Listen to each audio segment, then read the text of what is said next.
Hey guys, welcome back to one more short video. ಇವತ್ತು ನಮ್ಮ ಹಳೆ ಜಿಮ್ಮು ರಿನೋವೇಷನ್ ಆಗಿ ಮತ್ತೆ ಆಲ್ಮೋಸ್ಟ್ ಸೆಟಪ್ ಆಗ್ತಿದೆ ಅಂತ ಹೇಳಿದ್ರು. ಹಾಗೆ ಸಂತೋಷ್ ನಾನು ನೋಡ್ಕೊಬರೋಣ ಅಂತ ಹೋಗ್ತಿದೀವಿ. ನಂಗಂತೂ ಒಂದು ಸ್ಟ್ರೆಸ್ ಬಸ್ಟರ್ ರೆಡಿ ಆಗ್ತಿದೆ ಅಂತಾನೆ ಫೀಲ್ ಆಯಿತು.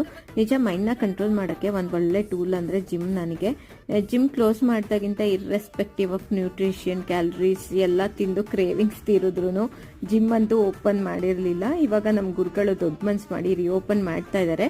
ಆಲೂರಲ್ಲಿ SBI ಬ್ಯಾಂಕ್ ಬಿಲ್ಡಿಂಗ್ ಇದೆಯಲ್ಲ, ಅಲ್ಲಿ ಟಾಪ್ ಫ್ಲೋರಲ್ಲಿ ಓಪನ್ ಆಗ್ತಾ ಇದೆ. ವುಮೆನ್ಸಿಗೆ ಸ್ಟ್ರೆಚಿಂಗ್ಸ್ ಮತ್ತು ಕಾರ್ಡಿಯೋಗೆಲ್ಲ ಸಪ್ರೇಟ್ ಸೆಕ್ಷನ್ ಮಾಡ್ತಾ ಇದ್ದಾರೆ. ಜಿಮ್ಮಿಗೆ ಜಾಯ್ನ್ ಆದಮೇಲೆ ಮೈಂಡ್ ಹೆಂಗೆ ಸೆಟ್ ಆಗಿಬಿಡುತ್ತೆ ಅಂದರೆ, ಕಷ್ಟಪಟ್ಟು ವರ್ಕೌಟ್ ಮಾಡ್ತೀವಲ್ಲ, ಸೊ ಸಿಕ್ಕಿದ್ದೆಲ್ಲ ತಿನ್ನೋಕ್ಕೆ ಮನಸ್ಸಾಗಲ್ಲ. ಅದಾಗೆ ಡಿಸಿಪ್ಲಿನ್ ಮೇಂಟೈನ್ ಆಗಿಬಿಡುತ್ತೆ. ಕಷ್ಟಪಟ್ಟು ಎಕ್ಸಸೈಸ್ ಮಾಡೋದ್ರಿಂದ ಬಾಡಿ ಜೊತೆಗೆ ಮೈಂಡ್ ಸಹ ಆ್ಯಕ್ಟಿವ್ ಆಗುತ್ತೆ, ಒಳ್ಳೆ ಸ್ಟ್ರೆಸ್ ಬಸ್ಟರ್ ಆಗಿ ಫೀಲ್ ಆಗುತ್ತೆ. ಸೊ ಎಲ್ಲ ಬಂದು ಜಾಯ್ನ್ ಆಗಿ ಒಳ್ಳೆ ಲೈಫ್ ಸ್ಟೈಲ್ನ ಅಭ್ಯಾಸ ಮಾಡ್ಕೊಳ್ಳಿ. ಇಲ್ಲಿಗೆ ಈ ವ್ಲಾಗ್ನ ಎಂಡ್ ಮಾಡ್ತಾ ಇದ್ದೀನಿ. ನೆಕ್ಸ್ಟ್ ವಿಡಿಯೋದಲ್ಲಿ ಸಿಗೋಣ. ಅಲ್ಲಿವರೆಗೂ ಬೈ ಬೈ.